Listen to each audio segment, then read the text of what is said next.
The Luminary is one of the most exciting elite specializations in GW2 2. With spectacular skills and one of the most unique mechanics in the entire game, playing the Luminary makes you feel like the ultimate guardian. Once you understand how it works, you become incredibly strong.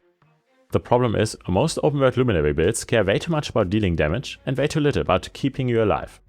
But with the right build, the Luminary can be an exceptionally powerful solo class. To make this possible, we are playing with a rather unusual gear setup. Let's dive right in. The hidden champion of this build is our Longbow. Not only is it the best ranged weapon of the Guardian, it will also give us extra damage, extra crit chance and permanent quickness. How does that even work? Because we use the trait lines Radiance and Zeal, we get a buff when fighting burning enemies. With the Longbow, we take advantage of that. It's the only power weapon that we can use to permanently burn our opponents. We do this with our Longbow skill 4, the symbol of energy. But how do we get permanent quickness then? Our F1 skill already gives us some quickness. But more importantly, on the Longbow we equip both the superior and the major Sigil of Celerity. The tooltip says that it's not possible to combine these two. But that's not true.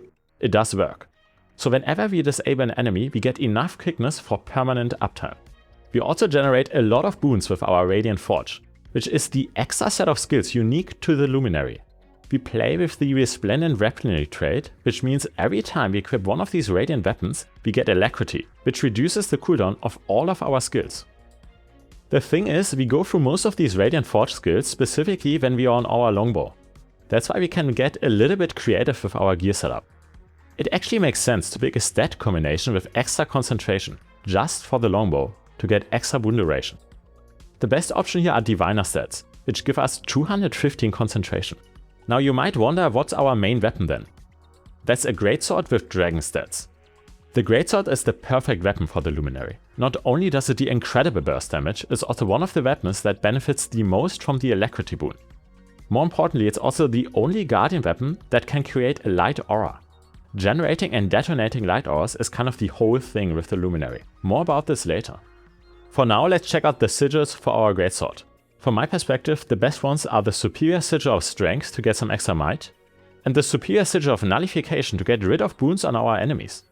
In the newer expansions of GW2 2, a lot of opponents constantly apply protection on themselves. That means our damage gets reduced by 33%, which makes these fights quite tedious. The Superior Sigil of Nullification effectively deals with that, giving us a huge damage boost in these scenarios. The best alternative would be the Superior Sigil of Force. By the way, if you enjoy guides like these, make sure to subscribe to the channel. There's a lot of thought going into these builds to make them as easy and fun as possible. I'm already working on more videos right now, so if you have any feedback, also don't hesitate to share your thoughts in the comments. For now, let's talk about our relic. There are 3 great options. For survivability, the best relic is the Relic of Sigils. It heals you for percentage of your damage, which is incredibly potent. If you don't have that relic yet, the easiest way to unlock it is actually via PvP or Word vs Word. If you want to deal as much damage as possible though, you can also pick the Relic of the Claw.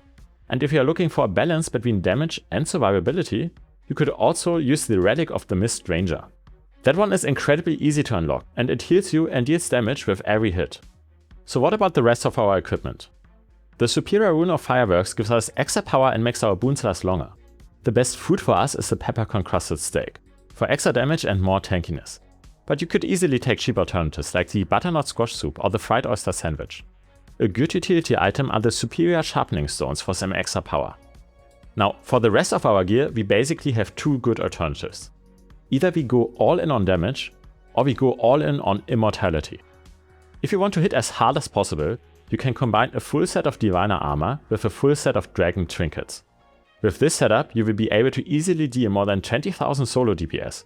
However, you are still a bit squishy then, which means some of the harder bosses will be a bit tricky to solo. The alternative is to get a full set of Celestial armor and trinkets. That makes us exceptionally tanky. If you want more damage, we can always swap out some of the trinkets for Dragon or Berserker stats. But the good news is, even with a full Celestial setup, we are still dealing 18,000 DPS solo, which is more than enough to defeat anything the game throws at us. This legendary bounty, for example, took me only a few minutes. Now what's great about this Luminary build is how much we can heal ourselves while dealing a ton of damage. That's because we have one of the most unique traits in the entire game, Sovereign of Light. It allows us to detonate light auras. Each of these detonations damages and heals at the same time. We can also easily cleanse conditions, like burning or cripple. Our Greatsword and Longbow both have a lot of combo finishers that will get rid of conditions for us if we use them inside one of our symbols. Another big advantage is how many crowd control abilities we have. Almost every skill dazes, stuns or immobilizes our enemies. Breaking the defiance bar of a boss is extremely easy. In terms of weaknesses, there's only one point. As you see in the gameplay, the Luminary is not the easiest class to play. I would actually say it's the most difficult elite specialization of the Guardian. The Firebrand in comparison has a similar amount of skills, but you can ignore most of them most of the time. As a Luminary, we really want to go through our whole kit. That means we always use a lot of skills in quick succession. That can be really fun, but it requires a little bit of a deep dive. So let's briefly talk about our skills for a moment. There are only two reasons we would ever die as a Luminary. Either we don't have permanent protection, or we don't have enough stun breaks or stability. That's why we take both Save Yourselves and Stand Your Ground. The only good alternative is to pick Shimmering Stances in the Luminary trade line, but it's not nearly as good as Save Yourselves. With Stand Your Ground, we can react to any stun and get several stacks of stability on top. With this setup, we have literally every boon in the game. Piercing Stance is a must pick, because it serves multiple purposes at once. The main goal is to reliably trigger our Sigil of Celerity on the Longbow, because the cooldown of the skill and the sigil perfectly match. Our elite skill Daring Advance is incredible because it generates might and gives us a significant damage buff for a few seconds. That makes it the perfect opener in any fight. In terms of healing, Litany of Wrath basically makes you invincible for some time. That's our life insurance if things get a little bit rough. So how do we deal damage then? Basically, the only important skill on the Longbow is our Symbol of Energy. It should be the first skill we use when switching to the Longbow and the last skill before we go back to the Greatsword. After we use our Symbol of Energy, we go all in on the Radiant Forge. On the Longbow, we can go through all the skills here. A good option is to start with the hammer, then auto-attack for a bit, and then rotate through the rest of the skills until the hammer is back up again.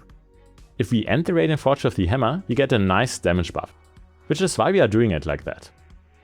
Back on our Longbow, we can use one or two more skills before finishing it up with the Symbol of Energy. On the Greatsword, the main damage combo is Symbol of Resolution, Whirling Wrath, and then Leap of Faith. Once the Radiant Forge is up, we just use the hammer and go back out. Something you will notice is how we constantly create and detonate light auras. Some skills create these auras immediately, like our F1 skill. In other cases, you get light auras by finishing a combo inside one of our symbols, like with some of the Radiant Forge skills. We can detonate light auras with any of our Luminary skills, which is one of the reasons why we often press the same skill twice in the Radiant Forge. The first hammer skill, for example, creates a light aura, the second skill detonates it. Let's check out an actual fight to see how it works in practice. Here we are up against one of the champions from Secrets of the Obscure. We open with the Symbol of Energy, use Save Yourselves and then engage with our Elite skill and Piercing Stance. In the Radiant Forge, we can now just go through all the skills. As you can see, we have literally all the boons we could ever wish for, got extra barrier healing and have already broken the defiance bar of the boss. On the Greatsword, our Sigil of Nullification now removes the protection buff from the enemy, so we instantly deal 50% more damage. With our Greatsword rotation we hit extremely hard. If you get stunned, you can just press Stand Your Ground and are good to go again. We play with the Celestial Armor and Trinkets here, so we actually have more boon duration than we need. That means even if we don't play perfectly, we still have permanent protection, permanent quickness, and enough self-sustain to easily survive an encounter like this one. If we want to take it a step further, we can solo some legendary enemies. With Stand Your Ground, a raid boss like Kian is no problem for us, because we can just get stability whenever he wants to stun us. And then when fighting legendary bounties and Path of Fire, we can easily fight from range with our Longbow if we ever need to. Right now I'm playing through the Visions of Eternity expansion with this Luminary build, and I'm having a blast at it. It can easily solo any of the champions in the new maps, and the overall playstyle of the build is incredibly fun. If you made it this far, let me know what you think in the comments. If you want to see more Guardian builds like this one, feel free to check out the other videos on my channel. In the meantime, have a great day and see you next time.